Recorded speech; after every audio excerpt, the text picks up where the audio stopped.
మీరు ఈ ప్రాబ్లమ్స్తో బాధపడుతున్నట్టుంటే మీలో కిడ్నీ స్టోన్స్ ఉండే అవకాశం ఉన్నది. I'm doctor Lakshman Bellamkonda, senior urologist, managing director at Hyderabad urology and andrology hospital, Kothapet, LB Nagar, Hyderabad. ఏంటి ఆ ప్రాబ్లమ్స్, ఏంటి ఆ సిమ్టమ్స్? అందులో ఫస్ట్ సిమ్టమ్ పెయిన్. బ్యాక్లో స్టార్ట్ అవుతుంది, ఫ్రంట్లోకి రేడియేట్ అవుతుంది. ఎక్కడికి రేడియేట్ అవుతుంది? Towards bladder, urinary bladder, towards your urinary passage. అలా రేడియేటింగ్ పెయిన్ ఉన్నట్టుకుంటే స్టోన్ ఉండే అవకాశం ఉంటుంది.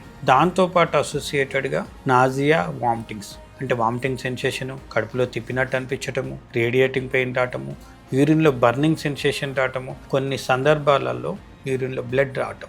ఇట్లాంటి సిమ్టమ్స్ మీరు ఫేస్ చేస్తున్నట్టు ఉంటే వెంటనే మీ డాక్టర్ని సంప్రదించండి. ఫస్ట్ ఒక అల్ట్రాసౌండ్ స్కానింగ్ చేయించండి, ఒక సింపుల్ యూరిన్ ఎగ్జామినేషన్ చేయించండి. మీ ప్రాబ్లమ్స్ బయటపడుతుంది. Majority of these symptoms kidney స్టోన్స్లో చూస్తాము.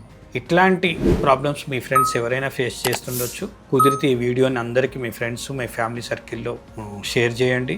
ఈ వీడియో నచ్చినట్టుకుంటే మా ఛానల్ని లైక్ చేయండి, కుదిరితే సబ్స్క్రైబ్ చేయండి. Thank you.